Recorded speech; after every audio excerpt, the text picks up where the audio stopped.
I went camping alone that weekend, late in September, near a place called Black Hollow, about 2 hours north of where I lived. It wasn't an official campground, more of an old Forest Service road that dead-ended near a dried-up creek. I'd been there once before, years ago, when some friends and I came up for fishing and beers. I remembered it being quiet, isolated, with no cell service, and that was exactly what I wanted. Life in town had been too loud lately. Too many people, too many screens, too many voices. I just needed to breathe and hear nothing for a while. I left Friday morning. The air was cool, and the drive up was peaceful. Trees turning orange and yellow, the road empty most of the way. I stopped at a small store 20 miles from the trailhead and bought some jerky, water, and a pack of cheap batteries for my flashlight. The guy behind the counter didn't even look up when I paid. That was fine. I wasn't looking to talk. When I got to the end of the dirt road, I parked beside a fallen pine tree, unloaded my gear, and started walking down toward the creek. The air smelled like pine needles and damp earth. It had rained a few days earlier, so everything was still wet. The ground squished under my boots, and I could hear small drops falling from the trees even though the sky was clear. I found a flat spot about 50 yards from the creek, not too close in case of animals, and started setting up my tent. Took about half an hour. Afterward, I gathered wood, started a small fire, and sat beside it, just listening. The forest was alive in a quiet way. I could hear birds in the distance and the faint sound of the creek gurgling. The wind moved through the trees, sometimes in waves, like breathing. I cooked a can of chili over the fire and ate straight from the tin. Tasted metallic, but good enough. I remember thinking how peaceful it was, how no one knew I was there, and that thought, at the time, felt comforting. When the sun went down, the temperature dropped fast. I wrapped myself in my jacket and stared at the fire until my eyes felt heavy. I remember looking at the line of trees and thinking how black they looked, how deep that darkness went. When I finally crawled into my tent, it was probably around 10. The fire was still glowing faintly outside. I zipped myself up in the sleeping bag and closed my eyes. I woke up sometime in the night. It must have been after midnight because the moon was high. I didn't know what woke me at first. Then I heard it, something moving outside. Slow, careful steps. I held my breath, trying to listen. The sound wasn't close, but it was there. A steady crunch of leaves, then silence. I told myself it was a deer or maybe a raccoon. I didn't move, just lay there, listening. After a while, the sound stopped, and the forest went quiet again. Too quiet. I could hear my own heartbeat in my ears. Eventually, I must have fallen asleep again because when I opened my eyes, the tent was filled with gray morning light. The first thing I did was unzip the door and step out. The ground was damp, and the fire had burned out completely. Everything looked normal, just trees, the creek, my gear. I made coffee on my small camping stove and tried to laugh off the sounds from the night before. It had to be an animal. There were plenty around. Still, something about it had felt strange. Too slow, too deliberate. Around noon, I decided to follow the creek for a bit, just to stretch my legs. I packed a small backpack with water and a knife, then headed downstream. The creek wasn't much, just a trickle weaving between rocks, but it was peaceful to walk beside. I went maybe a mile before I noticed something odd. On the opposite bank, there were footprints. Not animal tracks, human, barefoot. The mud was soft, and I could clearly see toes and the shape of a heel. They looked recent, maybe from that morning. The hairs on my arms stood up. I told myself someone else might have come out here. Hikers, maybe, but I hadn't seen a single car on the road, not even an old one. I knelt down, looking closer. The tracks weren't large, maybe a man size 9 or 10, but what bothered me was that they came from the forest, stopped at the water, and didn't go back. It was like whoever made them had crossed the creek and disappeared. I didn't stick around to think about it. I turned back and walked fast toward camp. The whole way I felt like I was being watched. Every crack of a branch made my chest tighten. When I got back, everything was how I'd left it, but I couldn't shake the feeling that something was off. I checked my tent, my pack, my food. Everything seemed untouched. Still, I decided that if anything else weird happened, I'd leave the next morning. That night, I didn't make a fire.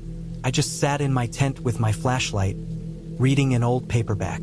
The sounds of the forest felt different now, heavier somehow. I could hear the creek, but it was drowned out by the constant rustle of leaves.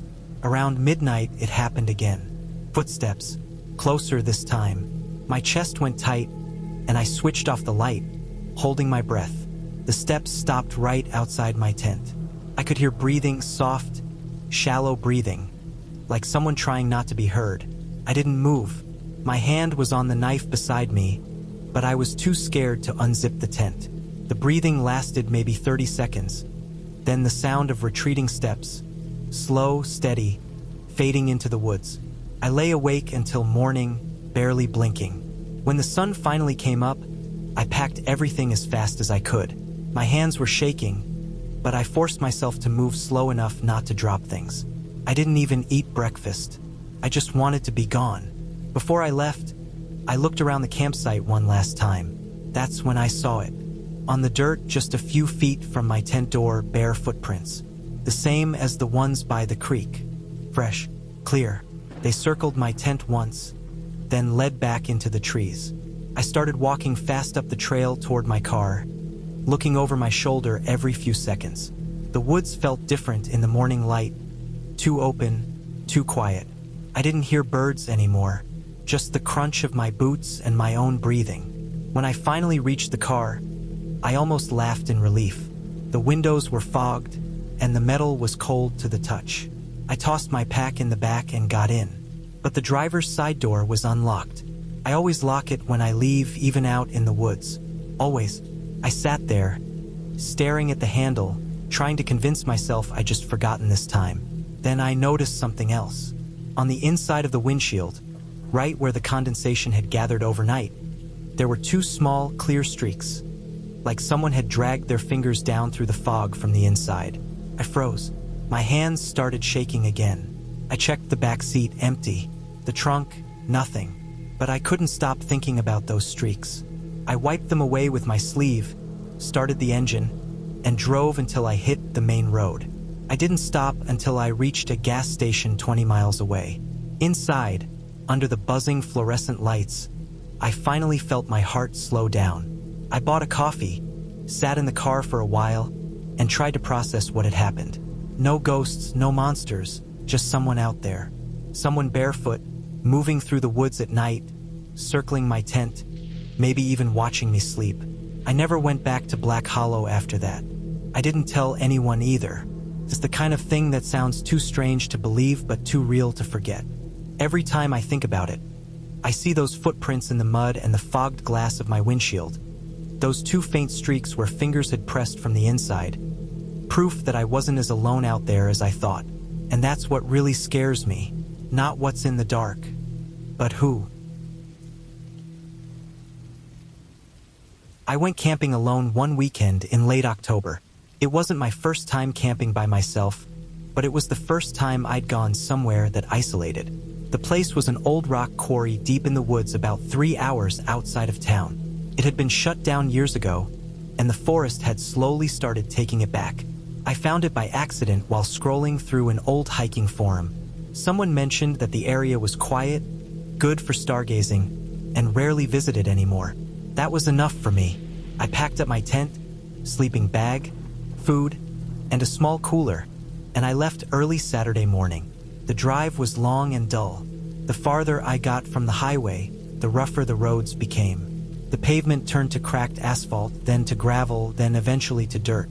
The GPS lost signal about 15 miles before I reached the spot, but I had a printed map. The road was narrow, hemmed in by tall pine trees, the kind that block out the sky even in daylight. Every few minutes, I passed a rusted metal gate or a no trespassing sign nailed crookedly to a post, but they looked old, faded, and forgotten. By the time I reached the quarry clearing, the afternoon sun was already low. The ground opened up suddenly after miles of dense trees. It was a huge flat stretch of gravel surrounded by cliffs of jagged gray rock. The air felt colder there, still. I parked near a patch of grass where some shrubs had grown up through the gravel and decided to set my tent near the edge of the woods, away from the open pit. I could still see the sky from there, I took my time setting up camp. I laid out the tent, hammered in the stakes, unrolled my sleeping bag, set up a small folding chair, and gathered some dry branches for a fire. The silence was thick. No birds, no insects, just the occasional creak of tree branches. When the fire finally caught, it crackled so loudly it made me jump. I laughed a little at myself. The light from the fire threw orange and red reflections against the stone walls of the quarry, and the shadows looked like they were moving. As the night came in, I ate a sandwich, drank a beer, and sat watching the flames. The temperature dropped fast, and my breath fogged in front of my face. I could see stars overhead, clearer than I'd seen them in years. It was peaceful in that strange way that makes you aware of how alone you are. At one point, I thought I heard a faint sound like rocks sliding, but I told myself it was probably a small animal or the shifting of the ground. I went to sleep around 10. The fire was dying, and the cold was seeping into the air. I zipped up the tent and crawled inside, wrapping myself tight in my sleeping bag. It took a while to fall asleep because the ground felt uneven beneath me, but eventually I drifted off. I woke up sometime in the middle of the night. It was still dark, but the moonlight was bright enough to cast faint outlines through the tent fabric. Something had woken me, though I didn't know what. I stayed still and listened. For a moment, all I could hear was the soft sound of wind moving through the trees. Then I heard it. A crunch, faint but definite, like a footstep on gravel. Then another one, slow, careful. My body went stiff. The sound came from outside the tent, near where I'd parked the car. I thought maybe it was an animal, maybe a deer, but then it stopped. Total silence. I held my breath and waited. A minute passed, then two. Nothing. I told myself not to panic, that it was probably my imagination or a small creature sniffing around. But my heart wouldn't slow down. Eventually, after several minutes, I heard it again, this time closer. Another crunch, then another. I could tell now that it wasn't an animal. It was too steady, too deliberate. The steps circled slowly around the tent. My whole body was rigid. I didn't move, didn't breathe. The sound stopped directly behind me, where the back of the tent faced the woods. Then I heard a faint dragging sound, like something being pulled lightly over the ground. Gravel sliding under weight. I wanted to reach for the flashlight, but I was afraid the noise would give me away. I just lay there, my ears straining for every sound. After a while, everything went still again. The air inside the tent felt suffocating. My hands were cold and slick with sweat. I don't know how long I stayed awake like that, but at some point, exhaustion won out and I drifted back into a restless sleep. When I woke up, it was morning. The sun was low but bright, and for a second, I convinced myself I'd imagined everything. I unzipped the tent and stepped outside. The air was cold, my breath visible. The first thing I noticed was the ground around my tent. There were footprints, not boot prints, bare footprints. The toes, the heels, everything clear in the thin layer of frost that had settled overnight. They were human but smaller than mine, and they weren't all facing the same direction. They went in circles, looping around the tent, back and forth. My stomach dropped. I looked toward the tree line, but nothing was there. The forest looked normal, quiet, harmless. I followed one of the tracks a few feet toward the quarry. It stopped abruptly near a patch of gravel that led toward the cliffs. That's when I saw something else. Near the edge of the pit, there was an old, half-collapsed wooden shed. Something left from when the quarry was active. The footprints led straight to it. For a few seconds, I just stood there, staring at that shed. The door was half open, hanging crooked on its hinges. It looked like it hadn't been used in decades. I felt a pull to look inside, but something in my gut told me not to. I turned back toward my campsite and decided I was done. I didn't want breakfast. I didn't want coffee. I just wanted to leave. I packed up quickly, barely folding the tent properly, and loaded everything into the car. I kept glancing toward the woods as I worked. The silence was heavy again, no wind, no birds, nothing. As I threw the last of my gear in the back seat, I noticed something on the car's driver's side window. A small, smeared handprint. It was faint, like it had been pressed there by someone with damp skin. The shape was small, too small for an adult man. It made the back of my neck prickle. I got in, locked the doors, and started the engine. The sound of the car breaking that silence was almost shocking. As I began driving out, I passed the shed one last time. In the daylight, I could see more clearly. The area around it was littered with bits of trash, rusted cans, broken bottles, and an old camping stove half buried in the dirt. The footprints from earlier disappeared into that mess. I didn't stop to look closer. I drove down that dirt road as fast as I could without wrecking the car. Every few seconds, I checked the rearview mirror. Nothing followed me, but I couldn't shake the feeling that someone was still watching from the trees. It wasn't until I hit the paved road again that I finally let out the breath I'd been holding. I didn't tell anyone about what happened for a long time. When I finally did mention it to a friend months later, he told me that years ago, there had been reports about squatters living near that same quarry, people who had gone off-grid or had mental health issues, surviving in the abandoned sheds and tunnels left behind. Some of them supposedly came out only at night, scrounging through campsites or vehicles for food. That made sense. Too much sense. I realized that whoever had been out there that night wasn't trying to scare me. They were probably just curious, maybe hungry, maybe used to sneaking around in the dark. Still, the idea of someone silently circling my tent, barefoot in the cold, dragging something across the gravel, staring at the thin fabric that separated us. It still makes my skin crawl. I've gone camping since then, but never alone, and never anywhere near that quarry. Every time I zip up a tent now, I can't help thinking of those footprints in the frost and that faint handprint on the window, proof that in the middle of nowhere, you're never as alone as you think. I went camping by myself in late October, a few miles north of a lake called Miller's Creek. It wasn't a real campground, just a spot I'd found on an old hiking map. There used to be cabins up there in the 1970s before a wildfire wiped most of them out. The area had grown wild again, but the satellite view still showed faint trails and what looked like a flat clearing. It seemed like the perfect place to spend a quiet weekend away from everything. I left early Friday morning. The drive took almost 4 hours, most of it on cracked two-lane roads that wound through the hills. The trees were all shades of brown and gold, and the air had that dry, brittle smell of dead leaves. I stopped at a small store about 20 miles from the forest to buy some water, a few cans of soup, and a small bottle of lighter fluid. The guy behind the counter barely looked up. The whole place felt half forgotten. The road turned to dirt not long after that. I followed it until it narrowed into a single lane with weeds growing down the middle. My tires kicked up dust, and the branches brushed the sides of my truck. I parked where the trail ended, a wide space surrounded by trees and silence. There was no cell signal, not even a bar. I unloaded my pack, checked my compass, and started walking up the trail that led north toward the clearing I'd seen on the map. The path was overgrown and uneven, littered with fallen branches and old stones. Every so often, I'd find something strange, like a rusty nail or a piece of glass half buried in the dirt. The kind of things left behind when people abandon a place. It took about 40 minutes to reach the clearing. It wasn't big, but it was flat, bordered by a half-collapsed stone wall and the remains of what must have been a cabin foundation. Just a rectangle of concrete and rotted beams covered in moss. The air smelled faintly like smoke, even though there hadn't been a fire in years. I dropped my bag, stretched, and looked around. The silence was deep.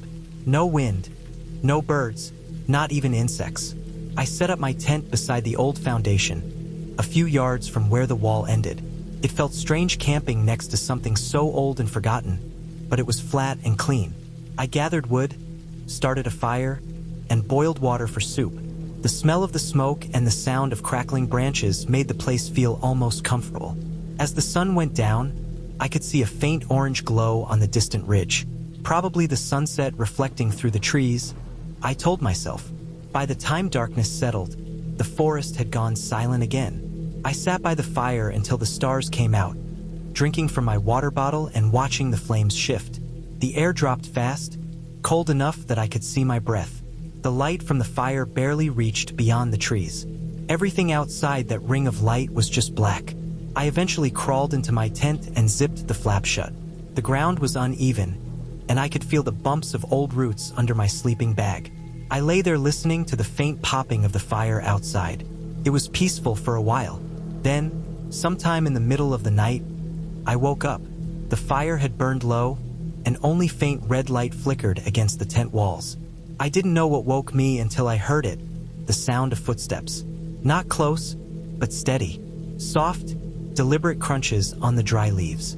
They were coming from the direction of the old foundation. I froze. The sound moved slowly, not rushing, just walking, like someone taking their time. It circled the tent once, then stopped. The silence that followed was worse than the sound itself. I could hear my own heartbeat in my ears. I waited, barely breathing. After a long moment, the steps moved away, back toward the trees. I didn't sleep again that night. When the sun came up, the clearing looked different. Pale, washed out.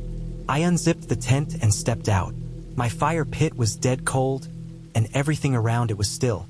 I walked toward the old foundation, where I'd heard the steps. The ground there was covered in a light layer of frost, and near one edge of the concrete, I saw it, footprints. Not animal prints. Human, barefoot.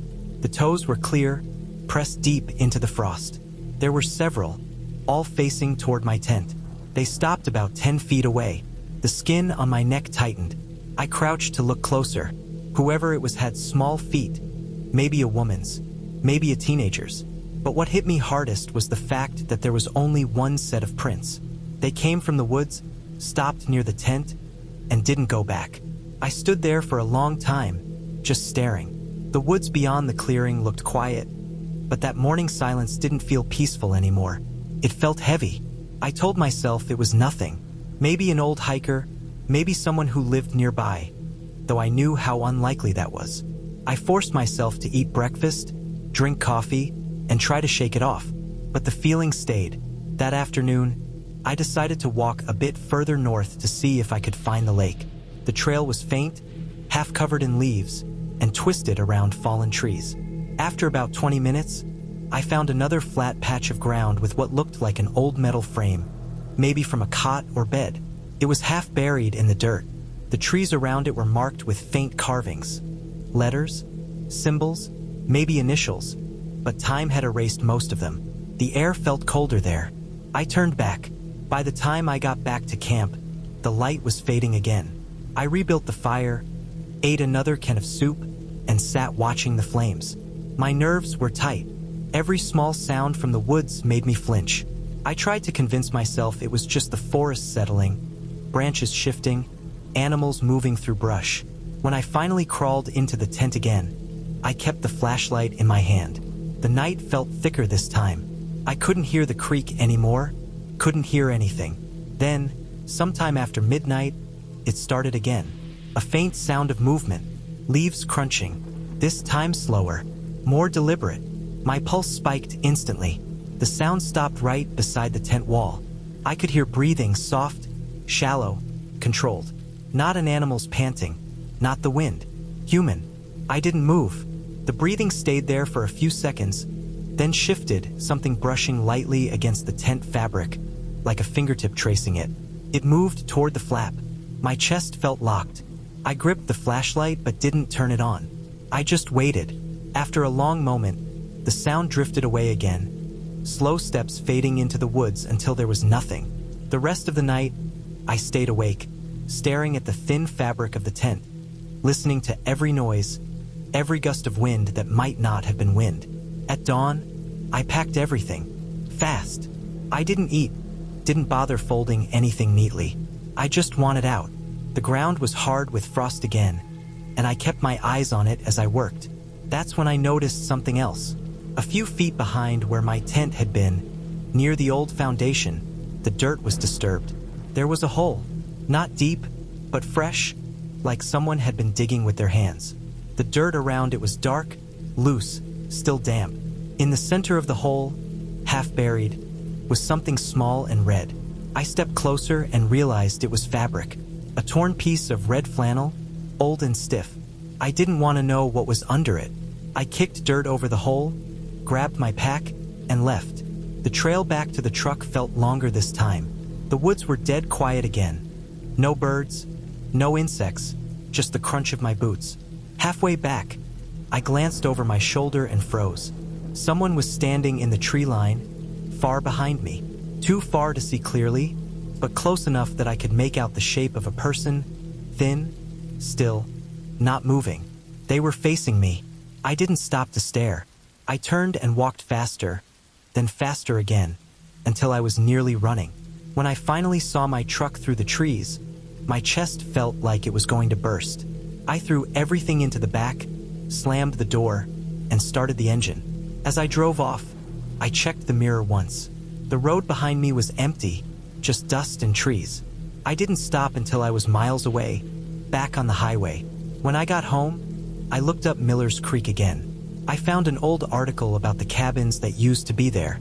It said that in the 1970s, after the fire, one of the families who lived there went missing. A husband, wife, and teenage daughter. They'd gone back after the fire to see what was left and were never found. It didn't mention anything about the foundation or footprints or the piece of red flannel. I never went back, and I never told anyone where that place was. Sometimes I still dream about it. Though, the old foundation, the frost, and the quiet sound of someone breathing inches from my tent, I remind myself there was nothing supernatural about it. Nothing impossible. Just someone, or something human, who never left those woods. And that's somehow worse. I went camping alone one weekend in early November. The weather had just started to turn cold, and the leaves were mostly gone, which made the woods look more open but somehow emptier. I had been feeling burned out from work and wanted to get away from people for a few days. I didn't want a campground with other tents nearby or families with radios. I wanted silence, space, and no one around. I picked a spot near an old logging road that cut through part of the national forest about 2 hours from town. The road wasn't maintained anymore, so I parked my truck near a locked gate and walked about a mile in with my gear. The air smelled sharp and dry, and every step crunched on leaves. It was the kind of silence that makes your ears ring after a while. The place I picked was flat, a small clearing surrounded by pines and some tall oaks. There was an old fire pit there, just a circle of blackened stones and some half-burned logs from who knows how long ago. It looked like it hadn't been used in years. I set up my tent, gathered wood, and started a fire. The air temperature dropped fast once the sun began to fall behind the trees. I could see my breath already. As night came, I sat near the fire eating a can of beans and a granola bar. The sky above was clear, full of stars, but the woods beyond the light of the fire were black. My firelight stopped just a few feet into the trees before the darkness swallowed everything. There was no sound except the fire and the occasional distant crack of a branch. Around 10 o'clock, I decided to turn in. I poured water on the fire, watched the steam rise, and then zipped myself into the tent. The forest always gets louder in your head once you're inside a tent. Every small sound feels closer. I lay there for a while listening to the occasional rustle of leaves. It was peaceful, in a tense sort of way. I must have fallen asleep at some point because I woke up later to a sound that didn't fit. It was faint at first, a slow, steady crunch on the leaves, then a pause, then another crunch. It was far off at first, but it was definitely footsteps. The pace was strange, too slow to be an animal and too uneven to be something mechanical. I stared up at the dark fabric of the tent, my heart starting to pound. The sound moved again. Crunch, pause, crunch. It was closer now, maybe 30 or 40 feet away, moving through the trees to the right of the tent. I told myself it had to be a deer or maybe another camper who'd wandered too far, but deep down, I knew how unlikely that was. No one came this far down an unmarked logging road at night in freezing weather. I lay perfectly still. The footsteps stopped for a moment. Then I heard something else, a light scrape, like fabric brushing against bark. My skin prickled. I wanted to grab my flashlight, but didn't. I was scared of making noise. I could hear my heartbeat in my ears. Then, nothing. Silence again. I waited for what felt like an hour before I finally drifted off again, though it was that half-awake kind of sleep where your body is tense the whole time. When morning came, the light looked weak through the tent walls. I got up and unzipped the door. Frost covered the ground, sparkling in the pale sunlight. I stepped outside, breathing out clouds of cold air. The first thing I did was look toward the tree line where I'd heard the noise. I saw something odd right away. About 20 feet from the tent, there was a long, thin branch that had been snapped in half. Not broken cleanly, but twisted like someone had stepped on it and turned. I walked toward it slowly. Around it, the leaves were disturbed, pushed aside, and in the frost, there were impressions, partial footprints. Not clear enough to see Saul's, but definitely human. Barely visible, but enough to make my stomach drop. They led toward the trees and disappeared where the sunlight didn't reach. I stood there for a long time, staring into the woods, trying to convince myself it was nothing. Eventually, I shook it off, made coffee, and tried to ignore the feeling crawling up my back. I told myself it must have been some lost hiker, maybe someone sleeping rough in the woods. Still, I couldn't shake the thought that they'd come close to my tent and just stop there. The day passed quietly. I spent most of it walking near the small stream about half a mile away, collecting wood and trying to relax. But I noticed something as the day went on. Every time I moved, I had the feeling someone was watching from the trees. I'd glance up suddenly, expecting to catch sight of a person, but there was never anyone there. Just still trees and the occasional bird.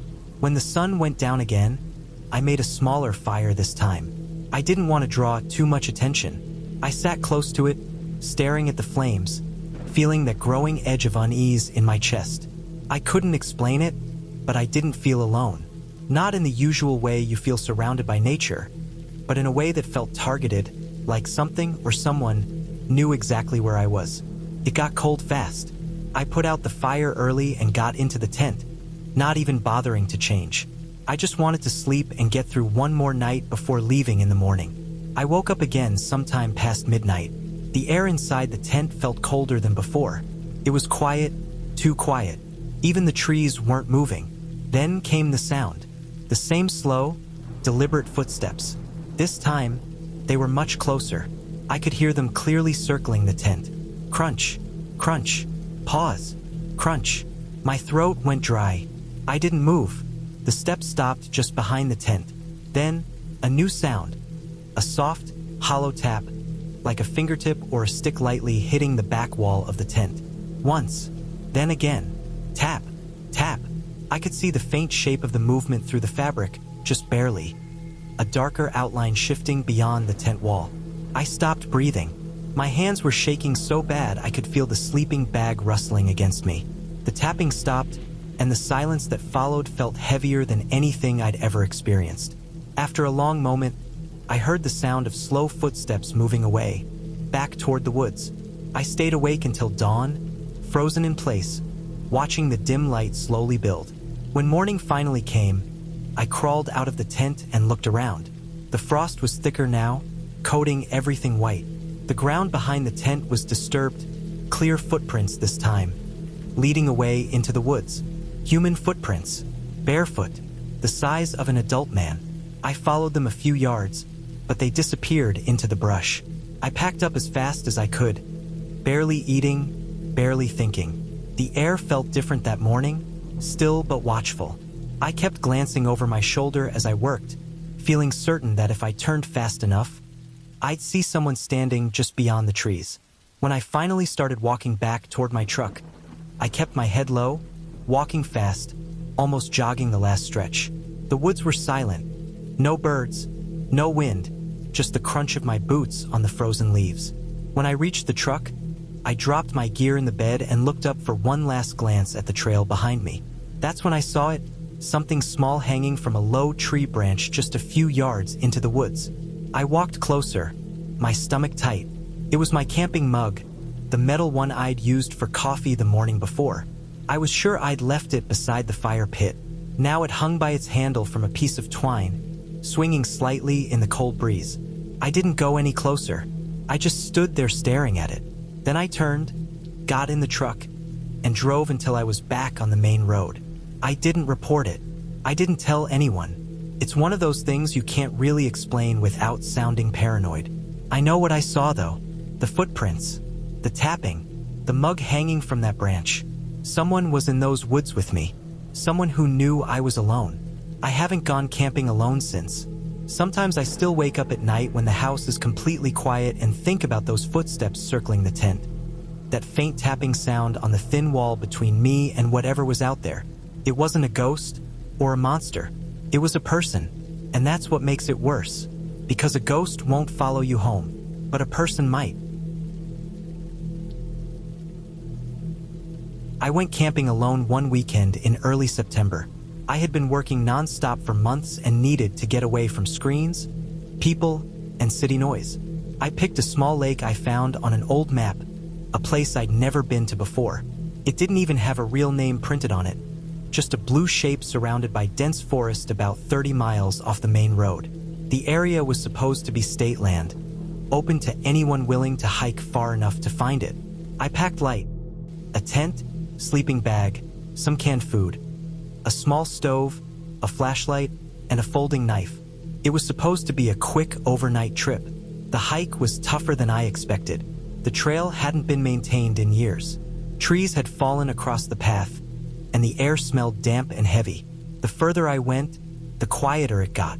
No birds, no insects, not even the usual hum of wind through the trees. After nearly 2 hours of walking, I reached the lake. It was smaller than I'd pictured, more like a large pond.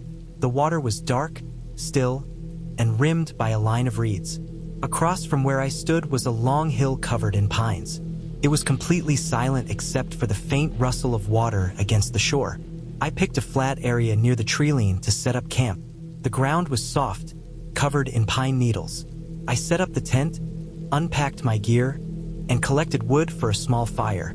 The smell of pine sap and wet dirt filled the air. The sunlight was starting to fade, turning everything a dull orange. I cooked a can of soup, ate quietly, and watched the lake as the light disappeared. By nightfall, the fire was the only light. The lake reflected a dull silver from the moon, and everything else was swallowed by the dark. I could hear small things moving in the brush, probably mice or raccoons, but nothing close. The quiet wasn't peaceful. It was too complete. I stared at the fire until my eyes hurt, then finally crawled into my tent. It took a while to fall asleep.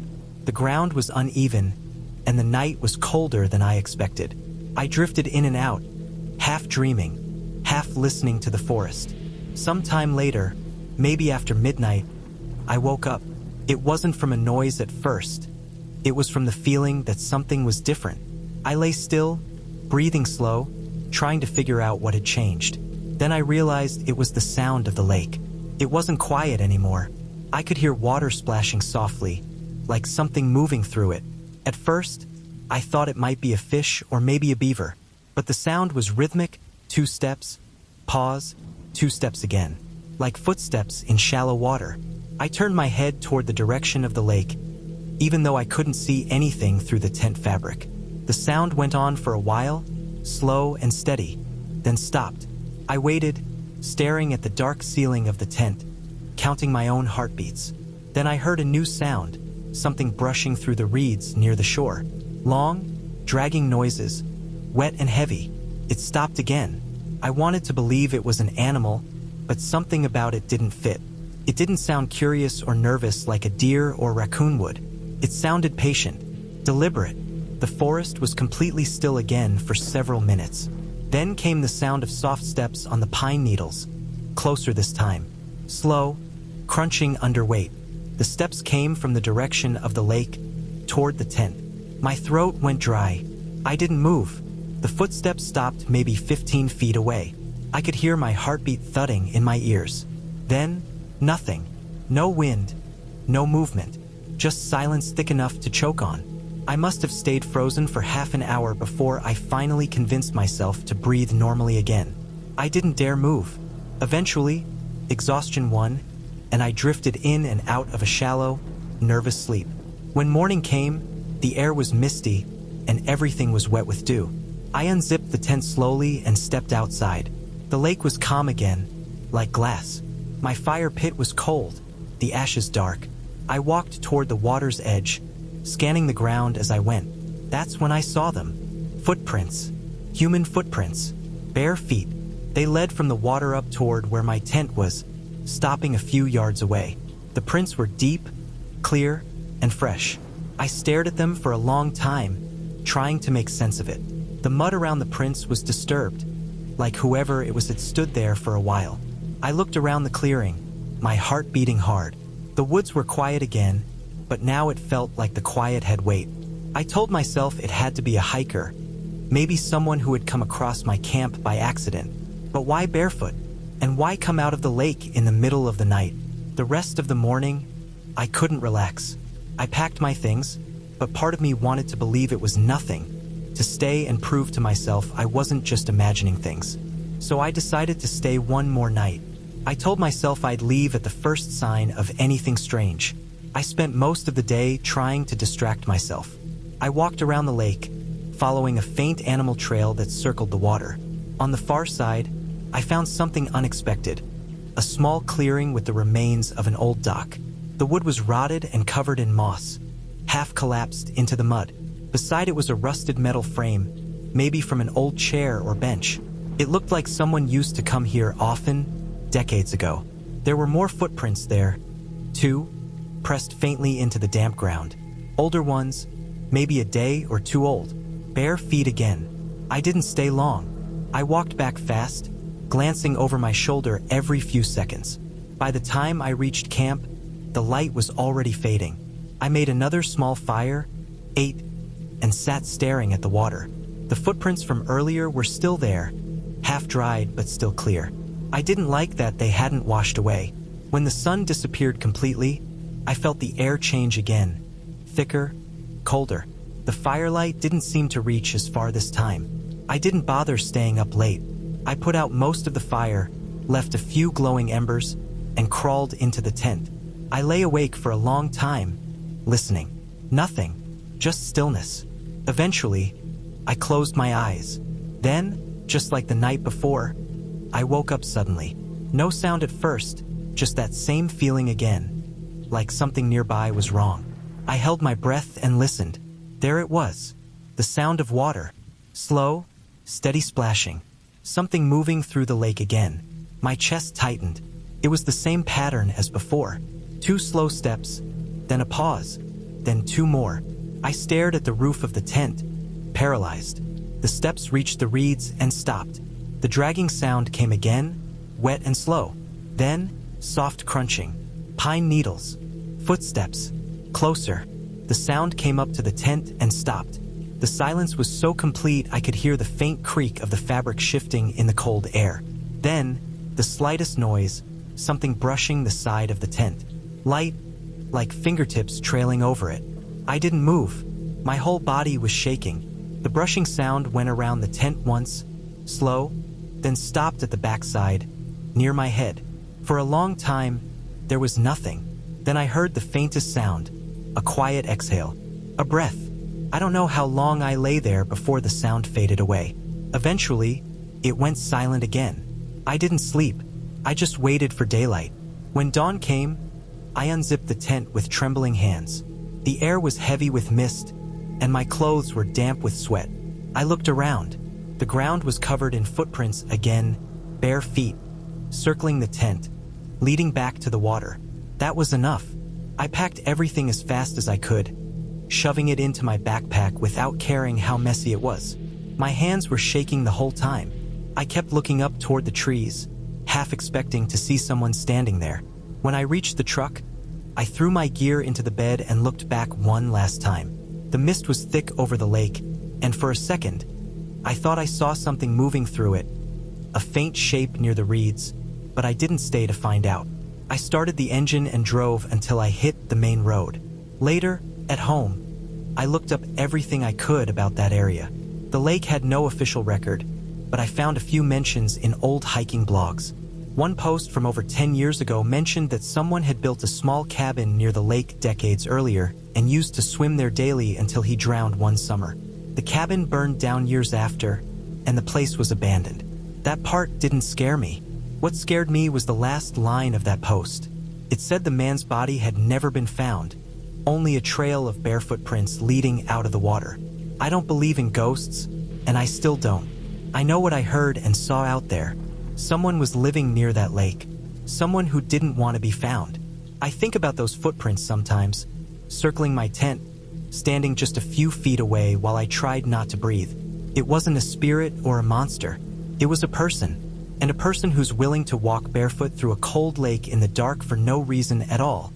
That's something you don't ever want to meet twice.